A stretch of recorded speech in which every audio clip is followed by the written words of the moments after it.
নমস্কার।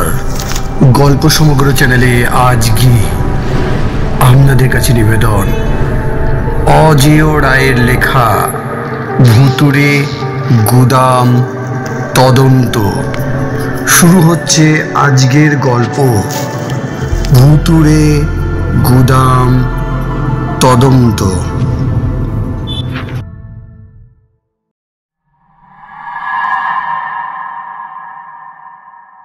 বোলপুর শহর, ভবানী প্রেসের এক কোণে প্রেসের মালিক এবং সাপ্তাহিক বঙ্গবার্তা। সংবাদপত্রের সম্পাদকের পার্টিশন ঘেরা ছোট্ট কুঠুরি। এক বিকেলে রিপোর্টার দীপক রায় সম্পাদক শ্রী কুঞ্জবিহারী মাইতির কামরায় ঢুকে সম্পাদকের মুখোমুখি চেয়ারে বসে বলল, হঠাৎ তলব কেন? টেবিলে ঝুঁকে শ্যামবর্ণ মধ্যবয়সী কুঞ্জবিহারী তখন একটা লেখা পড়ছিলেন। গোল গোল চোখে দীপককে এক প্রস্ত দেখে নিয়ে সম্পাদক গম্ভীরভাবে বললেন, বীরভূমের ভুতুড়ে বাড়ি নিয়ে বঙ্গবার্তা একটা সিরিজ লিখবে বলছিলে, তার কি হলো? অনেক দিন স্টোরি দাওনি যে ওই নিয়ে, জানো কত পাঠক ডিমান্ড করছে? দীপক বেচার মুখে বলে, ভুতুড়ে বাড়ির খুঁজে পেলে তো লিখবো, তেমন কোনো বাড়ির খোঁজ পায়নি যে অনেকদিন। ঝাঁটা গোপ নাচিয়ে মুচকি হেসে কুঞ্জবাবু বললেন, তুমি পাওনি কিন্তু আমি পেয়েছি। কোথায়? এই বোলপুর শহরে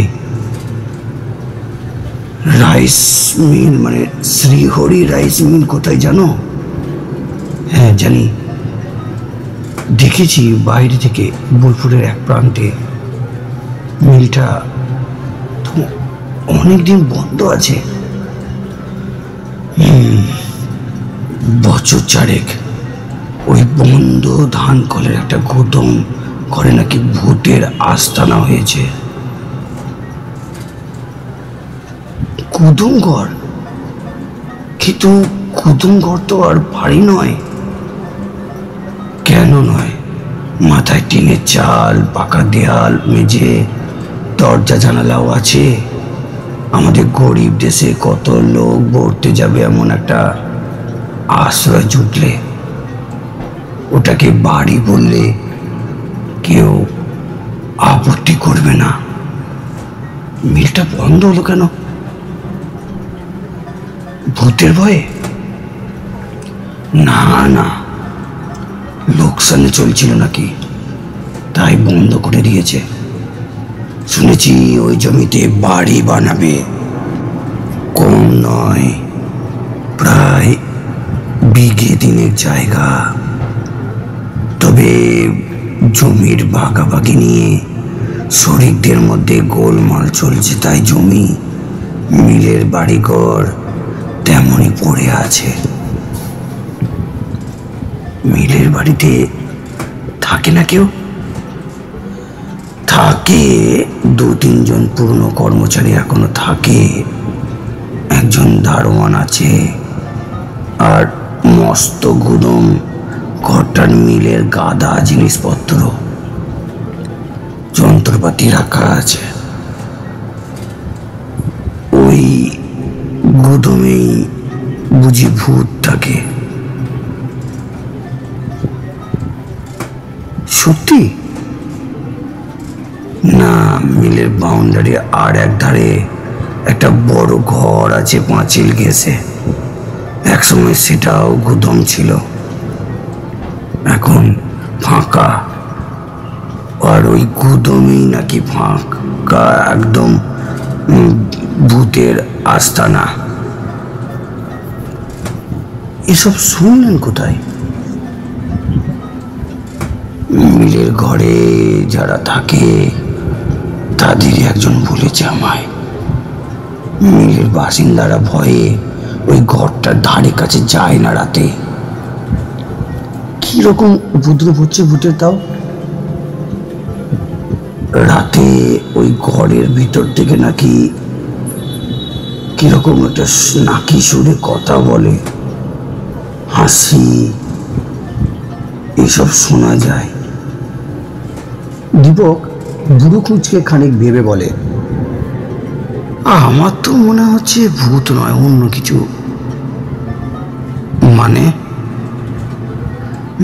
মানে রাতে কিছু বদলোক গাঁটি গাড়ে কাগজে ভাষায়, যাদের লেখে সমাজ বিরোধী, ইংরেজিতে অ্যান্টি সোশ্যাল।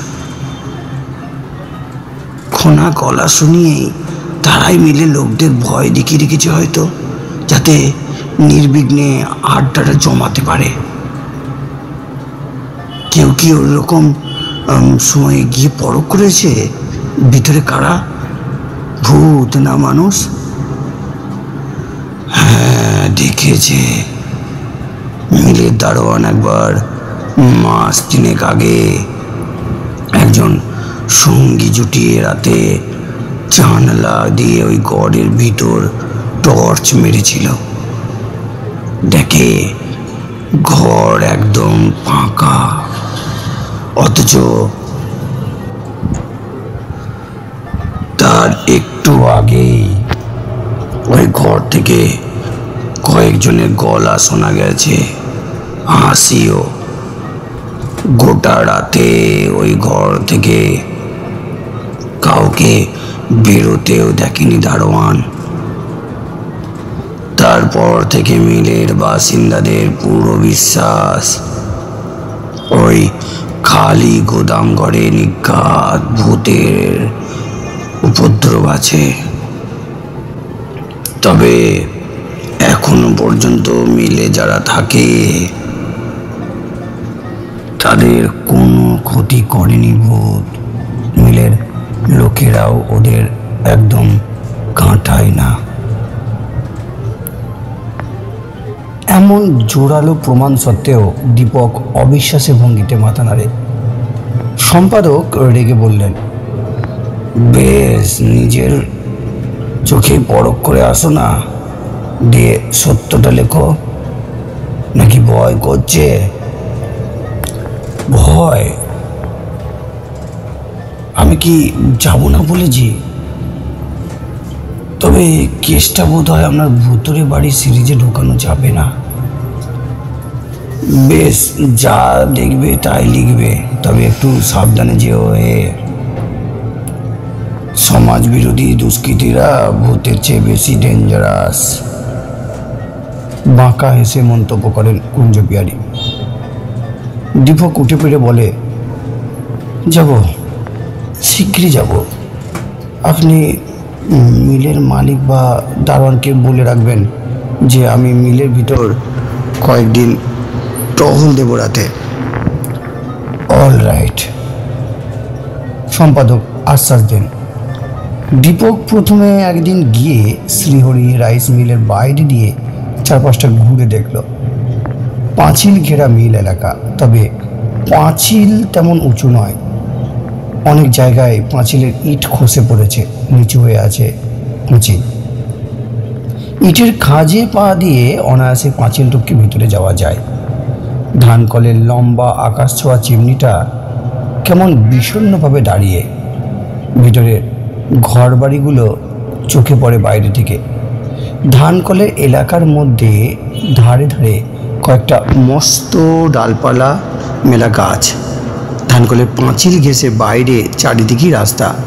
রাস্তাগুলোর অপর পারে ছোট বড় বাড়ির সারি।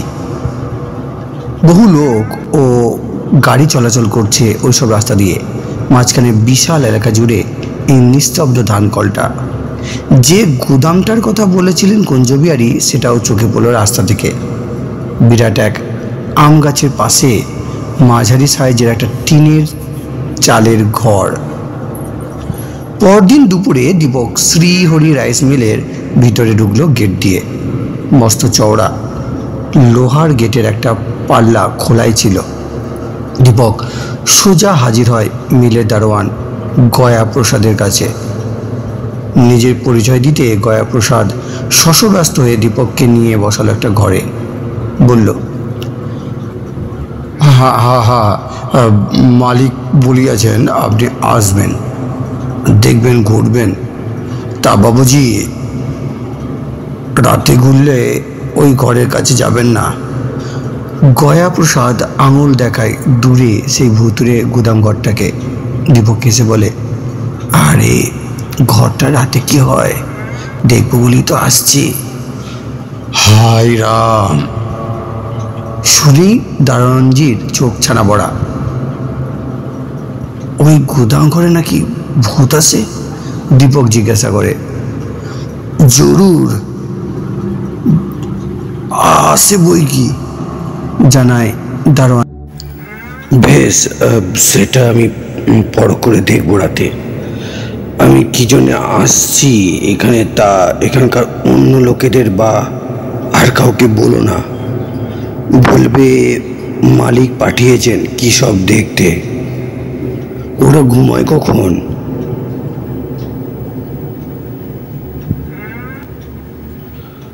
তো রাত 9টার ভেতর সব ঘুষে যায় আপনার কামরায়। দিনভর বাইরে অন্য কাম করে, রোজগারের ধান্দায় সন্ধ্যায় ফেরে। গেট বন্ধ করো কটায়? এই রাত 8, সাড়ে 8টে। ঠিক আছে, আমি রাত 8টার আগে চলে আসবো। ওই তোমার ঘরে অপেক্ষা করব। অন্য সবাই শুয়ে পড়লে তখন বেরোবো চক্কর দিতে, দেখি তোমাদের কেমন ভূত। দারোয়ান হাত জোর করে বলল, বাবুজি এ কাম করবেন না, বহুত মুশকিল হতে পারে। তুমি ঘাবড়িও না, আমি ভূত প্রেত নিয়ে অনেক কারবার করেছি। আমি মন্তর জানি, ভূত আমার কিচ্ছু করতে পারবে না। ভরসা দেয় দীপক। হতাশভাবে ঘাড় নাড়ে দারোয়ানজি। দারোয়ানকে সঙ্গে নিয়ে তখনই গোটা মিল একবার ঘুরে দেখে নেয় দীপক। তখন গরমকাল। মিল এলাকার মাঝামাঝি জায়গায় ঘাট বাঁধানো এক পুকুরে কয়েকজন স্নান করছিল। গয়াপ্রসাদ জানায় যে এরা বাইরের লোক, রোজ এই পুকুরে চান করতে আসে। কেউ আসে পাঁচিল ডিঙিয়ে, কেউ বা মেন গেট দিয়ে। একধারে মিলের ছাই জমে জমে বিরাট এক ঢিপি। মিলের ঘরবাড়ি, বড় গুদামের সামনেটা আর ধান শুকোনোর জন্য প্রশস্ত সিমেন্ট বাঁধানো চত্বর মোটামুটি পরিষ্কার রাখা আছে।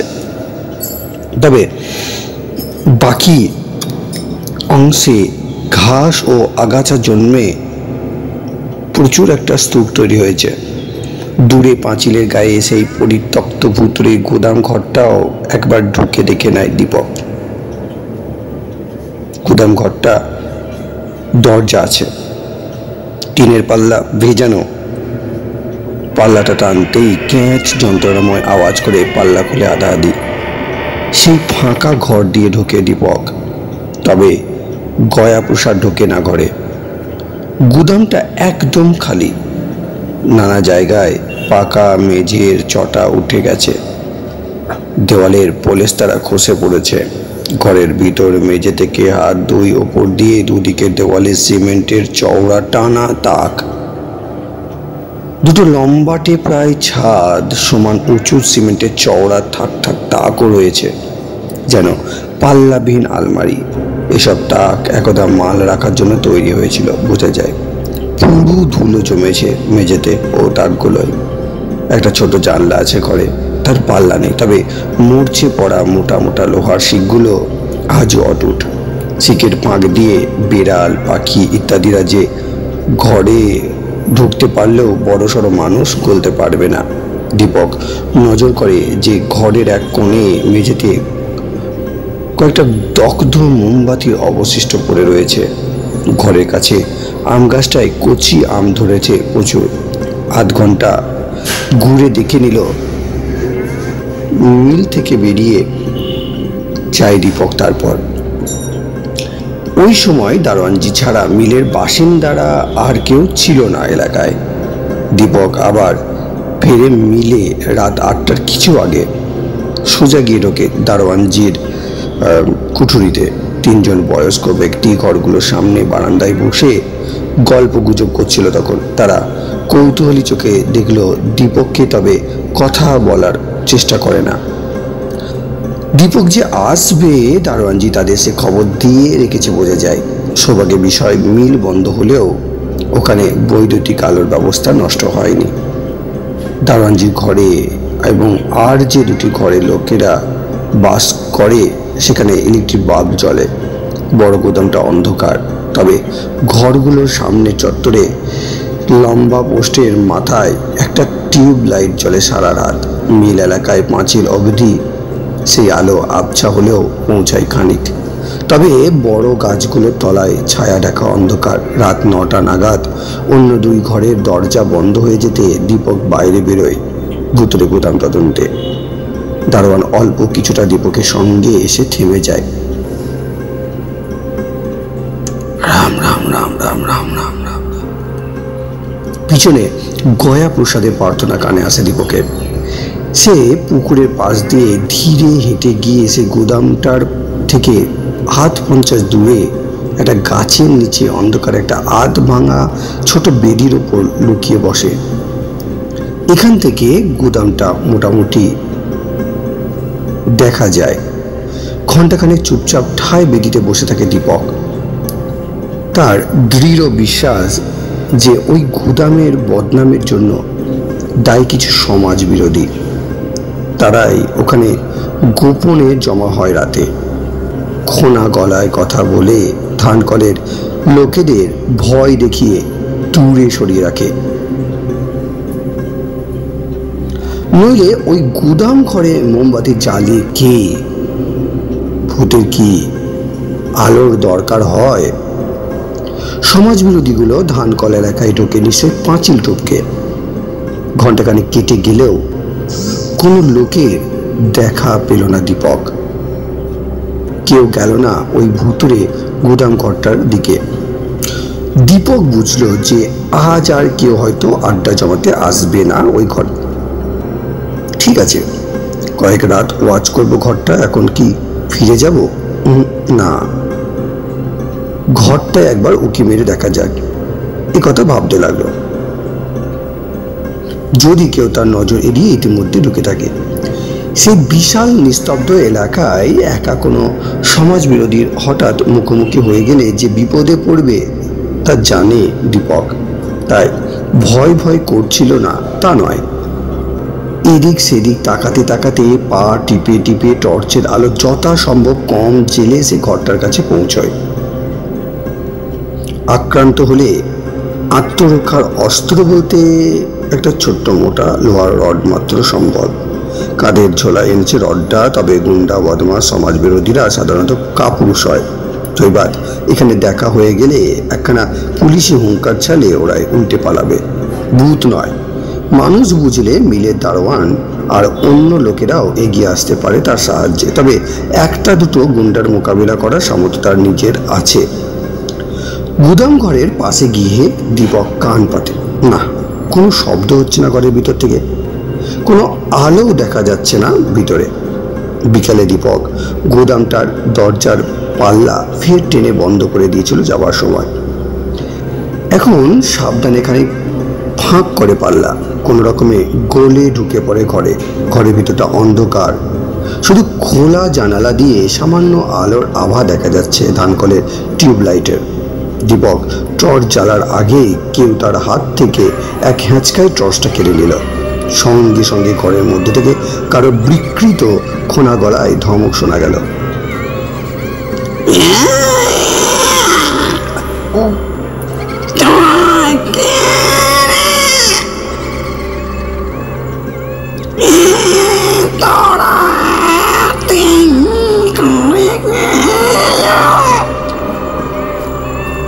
দীপক তৎক্ষণাৎ ভয়ে কাঠ।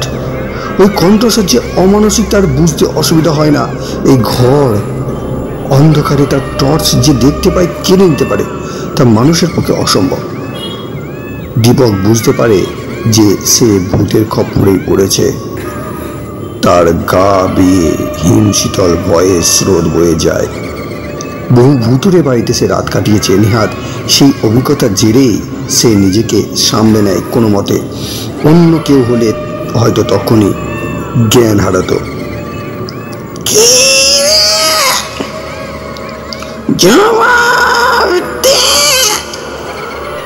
ফের ধমক। দীপক কাঁপা গলায় উত্তর দেয়, আগে আমি একজন রিপোর্টার, মানে সাংবাদিক।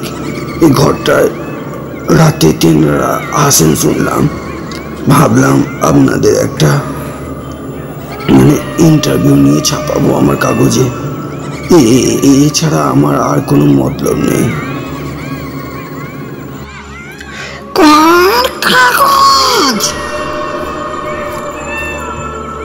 এই শটটা অন্য কারো, আগে এই সাপ্তাহিক বঙ্গবার্তা, বোলপুর থেকে বেরোয়।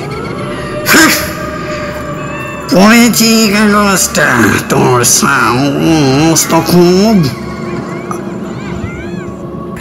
আগের রিপোর্টারকে অনেক কঠিন কঠিন ইন্টারভিউ নিতে হয়, অনেক বিপজ্জনক জায়গায় গিয়ে খবর জোগাড় করতে হয়, নইলে এই লাইনে উন্নতি হয় না, তাই এসেছি। বলতে বলতে মাইনে কেমন দেয়? খুব কম। বাবার ব্যবসা দেখি, তার ফাঁকে ফাঁকে এই শখের রিপোর্টারি করি। আশায় আছি একদিন বড় কাগজে চান্স পাবো।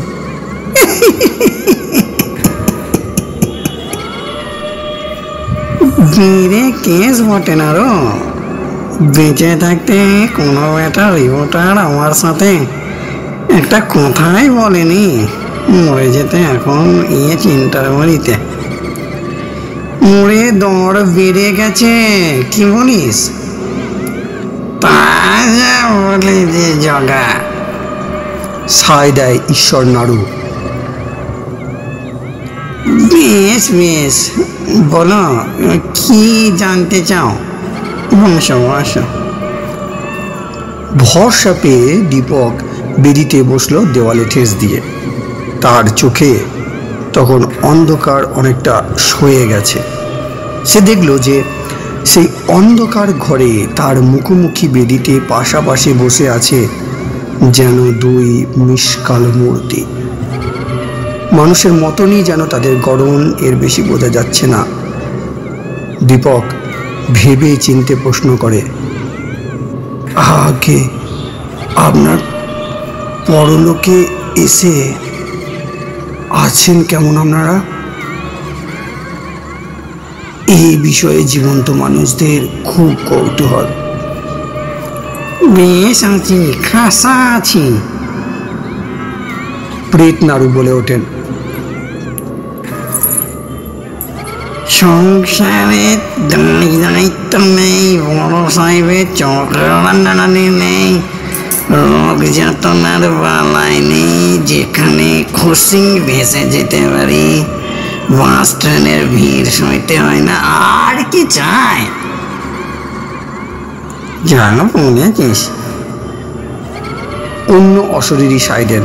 দীপক দুম করে একটা প্রশ্ন করে, আগা মানে আচ্ছা, আপনারা এমন নাকি সুরে খোনা গলায় কথা বলেন কেন? মরে অশরীরী হলে কি গলার দোষ হয়? একটু হয় বটে, বললেন নাড়ু।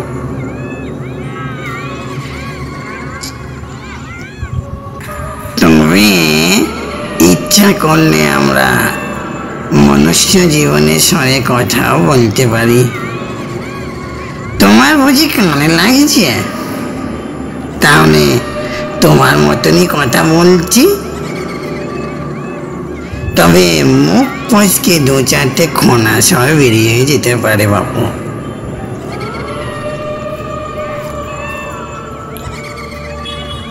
বলছেন অশরীরী জগতে আপনারা ভালোই আছেন তাহলে? পুরনো প্রশ্নটার সূত্র ধরে দীপক। হ্যাঁ, তবে জগাটা যতদিন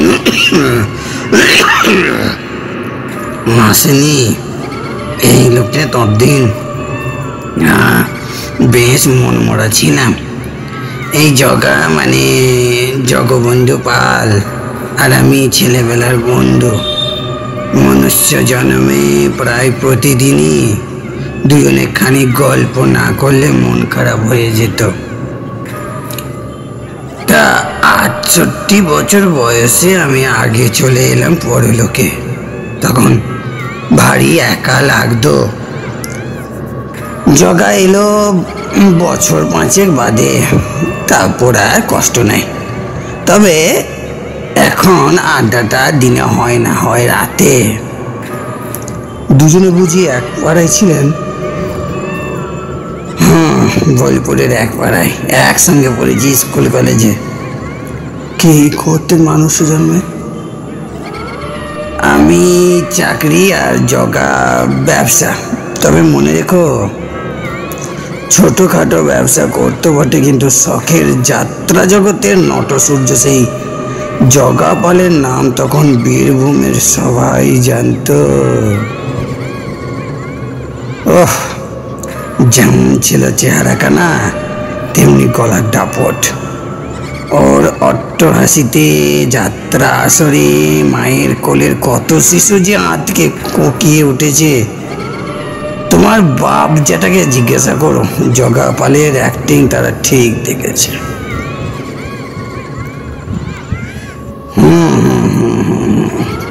ঈশ্বর, জগবন্ধু একটু খুশির আওয়াজ ছেড়ে বলেন, তোমার কি কম খ্যাতি ছিল না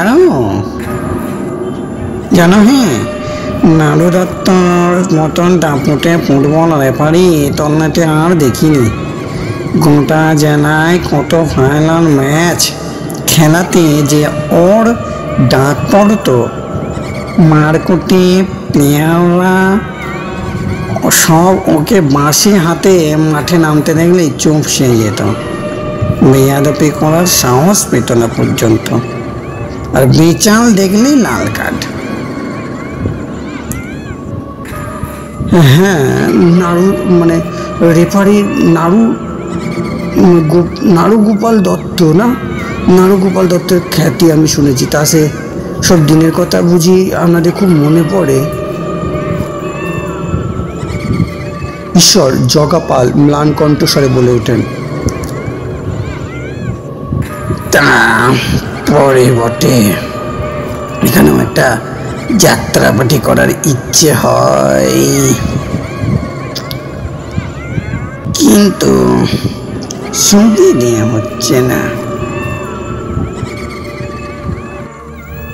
আপনারা এই ঘরে আড্ডা দিচ্ছেন কতদিন? দীপক অন্য প্রসঙ্গে যায়, এই মাস 6 হবে। কিন্তু এই ঘরটার ভুতুরে বদনাম তো বছর খানেকের বেশি। তার আগে আমরা নয়, কতগুলো বাজে লোক জুটত এই ঘরে রাতে, কতগুলো গুন্ডা বদমাস। তারাই আমাদের মতন গলা করে ভয় দেখাতো, যাতে অন্য মানুষ ঘরটার কাছে না ঘেঁষে রাতে। আমরা তো তাদের ভয় দেখিয়ে তাড়িয়ে দিয়েছি। লোকগুলো এখনো রাতে ঢোকে মিলে মাঝে মাঝে, তবে দূরে বসে গুলতানি মারে, এই ঘরের কাছে আসে না। আপনারা আগে কোথায় আড্ডা দিতেন?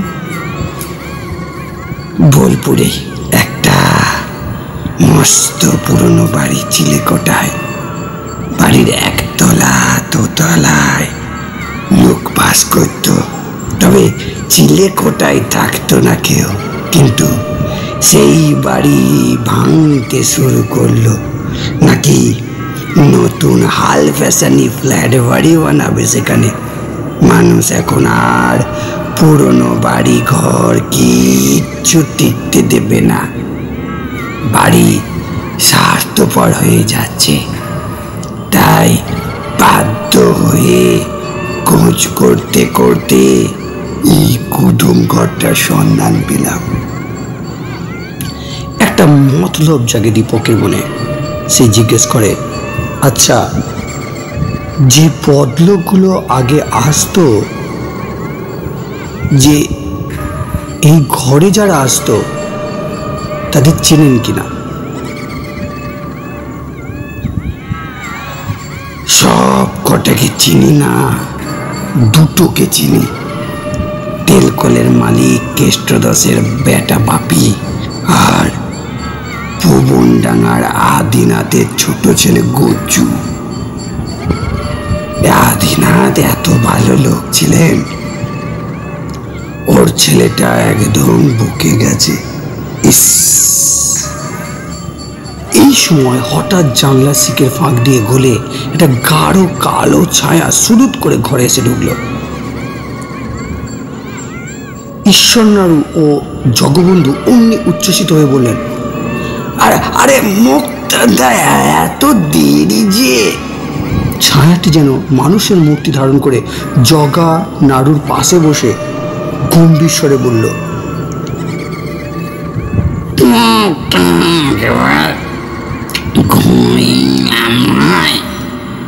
সৈনিক না, একবার কোর্টে না গেলে মন কেমন করে। আজ কোর্ট ফাঁকা হতে বড় দেরি হলো। মেরে সময় কোর্টে যেতে এখন আর মন চায় না। একে ছায়া মূর্তি দীপককে দেখিয়ে বলে। জগবন্ধু বলে, পরিচয় করি দিন, ঈশ্বর পরিমল দাস।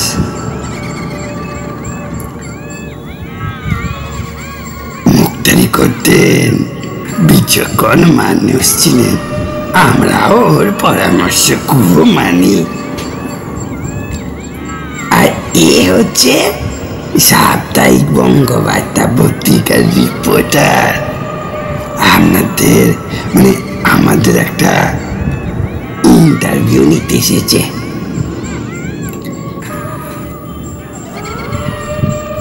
এর অসুবিধা হচ্ছে বলেই আমরা মনুষ্য জন্মের স্বরেই কথা বলছি।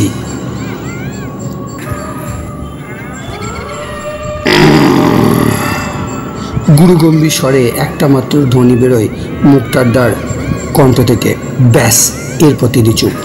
দীপক ফের পুরনো কথায় আসে। ওই বাজে লোকগুলো যে মিল এলাকায় কেন জোটে সেটা জিজ্ঞাসা করলো। কেন আবার? নাড়ু উত্তপ্ত হন। এমন নিরামান নিশ্চিন্ত জায়গা পাবি কোথা? এখানে বসে মদ মদলো বাটে, ডাকাতি, চিন্তায়, চুরির মতলববাজি দুষ্কর্ম করে পুলিশের হাত থেকে বাঁচতে এখানে এসে লুকিয়ে থাকে অনেকক্ষণ। ভূতের ভয়ে থানার সিপাহীগুলো তো মিলে এইদিকে মরতে মারাই না রাতে। আমরা দেখি সব, বুঝি সব। যাকে মানুষের ব্যাপার নিয়ে আমার মাথা ঘামিয়ে লাভ নেই। আমাদের বিরক্ত না করলেই হলো। দীপক মনে মনে ভাবে, আপনারা না মাথা ঘামান, আমি ভাবি সব কিছু। থানায় এই সমাজ বিরোধীগুলোর গোপন আড্ডার খবরটা দিতে হবে।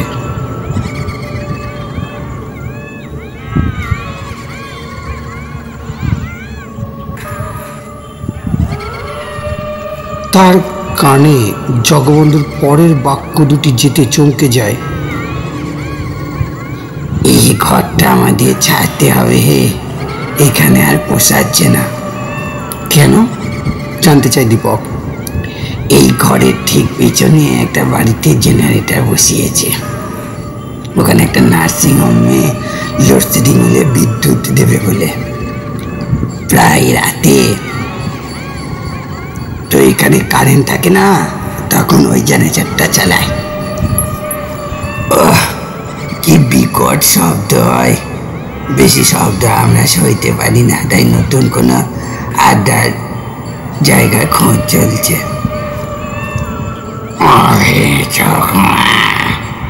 আমাদের এই ছাপবে কবে?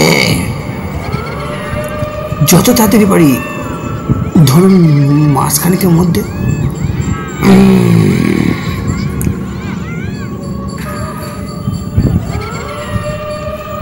জগবন্ধু, নরগোপাল, ভেবে দেখো, একে আজ জ্যান্ত ছেড়ে দেওয়া কি উচিত হবে?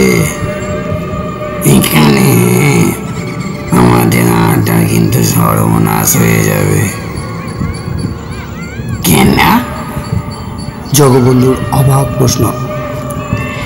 কাগজে এই খবর বেরোলে গাদা গাদা লোক এসে জুটবে এখানে, রাতে একা নয়, দল বেঁধে আসবে মজা দেখিতে, আলো ফেলবে ঘরটায়, হট্টগোল করবে। তা বটে। জগা নাড়ু ভারী চিন্তায় পড়েন। দীপকের তো আতঙ্কে হাত পা ঠান্ডা। সে তাড়াতাড়ি বলে ওঠে, আপনাদের অনুমতি না পেলে আমি স্টোরিটা ছাড়তেই দেবো না। কিন্তু এখন চলে যাওয়ার পর যদি ছোকরা কথা না রাখে, চেপে দেয় এই ইন্টারভিউ। মুক্তারদা ফ্যাকড়া তোলেন। না না না না না, তেমন কাজ আমি কখনো করব না। বোঝায় দীপক প্রাণের দায়ে। আপনারা এই ঘর ছেড়ে গেলে তবেই ছাপবো, কথা দিচ্ছি। কথার খেলা বলে তোমায় কিন্তু ঠিক খুঁজে বের করে ঘাড় মটকাবো, মনে রেখো। শাসালেন জগবন্ধু। ভরসা দিতে আরো কিছু বলতে যাচ্ছে দীপক, এমন সময় এক ছায়ামূর্তি শুরুত করে জানলার শিক গলে ঘরে ঢুকলো। অমনি নারুগোপাল ও জগবন্ধু বলে উঠলেন, আরে নারায়ণ যে, ভাবছিলাম আজ আর তুই এলি না। ছায়ামূর্তি হারান উৎফুল্ল কণ্ঠে বলে ওঠে, পেয়েছি পেয়েছি। কি পেয়েছিস? নারুগোপাল, জগবন্ধু, স্বল্পবাগ মুক্তাদা অবধি উদ্গ্রীব প্রশ্ন করেন। খাসা একটা আড্ডার জায়গা রায়পুর গ্রামে, জমিদারদের বিশাল বড় বাড়ি। বাড়ির আধখানা ভেঙে পড়েছে। কেউ বহুদিন ওঠেই না দোতলায়, পাছে হঠাৎ খসে পড়ে বয়ে একতলায় এক ঘর থাকতো। তারাও আজ চলে গেল ওই বাড়ি ছেড়ে, গায়ে নতুন বাড়ি বানিয়েছে, সেখানে থাকবে। দোতলায় একটা ঘর পছন্দ করেছি। ঘরটায় পুরো ধুলো জমা, চেয়ার টেবিল গাদা, পালঙ্কও আছে, ছাদে কোণে মাকড়সার জাল, ফার্স্ট ক্লাস। বাড়ির বিরাট এলাকা একদম শুনশান। চাই কি জগাদা? যাত্রার পাটও শোনাতে পারবে গলা ছিঁড়িয়ে।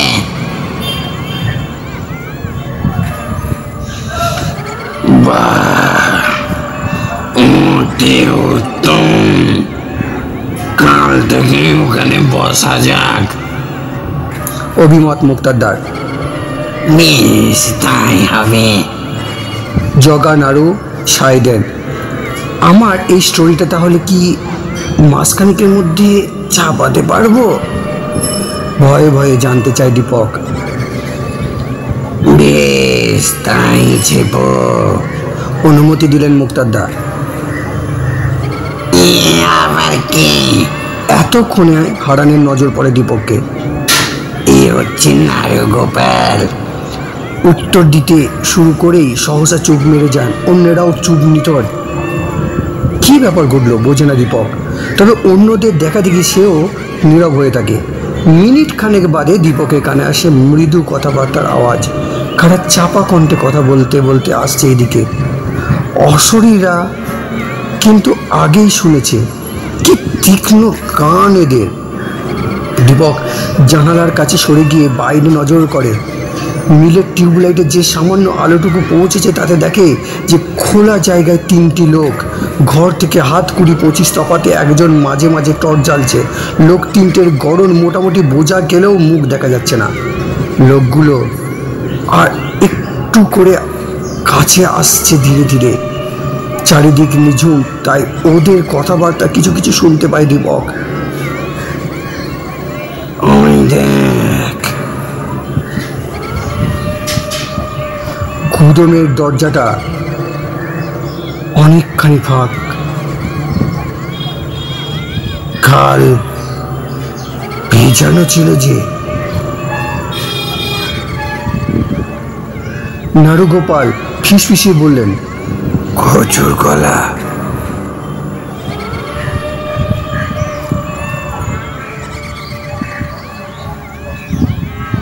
তুই ঠিক দেখেছিস লোকটা ওই ঘরে ঢুকলো? কর্কশ গলায় প্রশ্ন হয়। বলেছি তো আগে, পাঁচিলটাকে ঢুকে দেখে একটা লোক এপাশ ওপাশ তাকাতে তাকাতে গিয়ে ওই ঘরে ঢুকলো। প্যান্ট শার্ট পরা, লম্বা মতো। মুখ দেখতে পাসনি? না। তারপর কতক্ষণ নজর রাখলি? বললাম তো প্রায় 8 ঘন্টা। নজর সরাসরি একবারও না, শুধু একবার কয়েক মিনিট পাঁচিলের গায়ে গিয়ে বাইরে দেখেছিস তোরা কেউ আসছিস কিনা। লোকটার বেরোয়নি? দেখিনি বেরোতে দেখিনি। বুঝলি কেসটা? ওকে বুঝতে শেষ করেছে। এবার অন্য গলা। এটা মাপি। ফিসফিসিয়ে জানা নারুগোপাল। চিৎকার শুনেছিস কোনো? কর্কশ গলায় টেস্টার প্রশ্ন। কই না। তবে ভূতের হাতে মনে হয়তো ভূত আর আসে না ঘরটায়। ভালোই হলো, বাপি খুশি। ফের আমরা ঘরটা দখল করব, কিন্তু লোকটা কি পুলিশের টিকি নাকি আমাদের ওয়াচ করতে তো গিয়েছে? এটা টাইপ কেসটার মন্তব্য হতেও পারে, জানাই গজু। কেসটা বলল, ওর মুখটা দেখতেই হবে, চিনে রাখতে হবে লোকটাকে।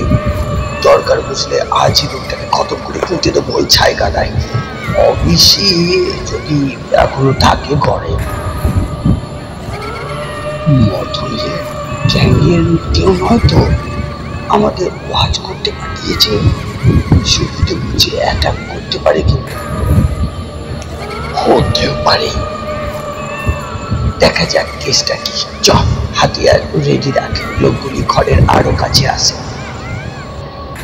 টর্চের আলো পড়ে দরজায়, তারপর ঘরের ভিতর কিছু জায়গায় পড়ে আলো ছটা, কিন্তু পুরো ঘর আলোকিত হয় না। দীপক ছিটিয়ে যায় দেওয়ালের তাকের পাশে। অশরীরীরা কিন্তু স্থির নির্বাক। ঘরে ঢোক, আদেশ দেয় কেসটা। আমার ভয় হচ্ছে। বাপির গলা। বেটা ডর বক, দেখ আমার টর্চটা। দরজার পাল্লাটা একটু খোলে। লম্বা চওড়া একটা লোক ভিতরে ঢোকে, কিন্তু সে টর্চ জ্বালার আগেই কোনো অশরীরী হাত লম্বা হয়ে এক ঝটকায় লোকটার হাত থেকে টর্চ ছিনিয়ে নেয়। পরবর্তী আর এক অশরীরী সুদীর্ঘ পাও খপ করে লোকটার ঘাড় ধরে ওকে তুলে ছিনিয়ে নেয়, ফেলে শূন্যে। মেঝে থেকে খানিক ওপরে ঝুলতে থাকে কেসটা। একটা কাতর আর্তনাদ করে এই কেসটা চুপ মেরে যায়। ক্রুদ্ধস্বরে হুঙ্কার দেন জগবন্ধু, তোদের না বলেছি এই ঘরে ঢুকবি না? ফের যদি আসিস ঘাড় মুটকে দেবো, মনে রাখিস। দড়াম করে ঝুলন্ত দেহটা ছিটকে গিয়ে আছড়ে পড়ে দরজার গায়ে। নিতর হয়ে দরজার গোড়ায় পড়ে থাকে কেসটা। সেখানে নাকি ভাবে দীপক। না, মরেনি। খানিক বাদেই টলতে টলতে উঠে কেসটা প্রাণপণে দৌড় লাগায়।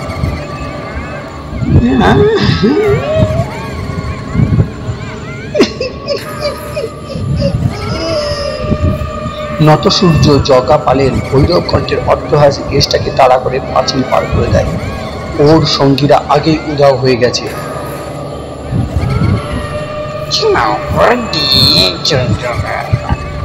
হারান গদগদ। দীপক তড়িঘড়ি বলে, আমি এবার চাই।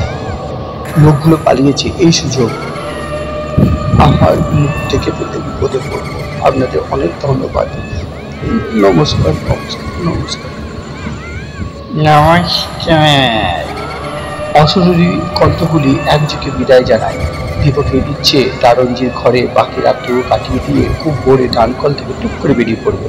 রুমালে মুখ থেকে দ্রুত পায়ে যেতে যেতে দীপকের মাথায় একটা চিন্তা করে, এই অদ্ভুত স্টোরিটা কি ছাপবে সম্পাদক? যদি বা ছাপেন, পাঠক কি বিশ্বাস করবে? শেষ হলো আজকের সমগ্র পর্বটি। ধন্যবাদ।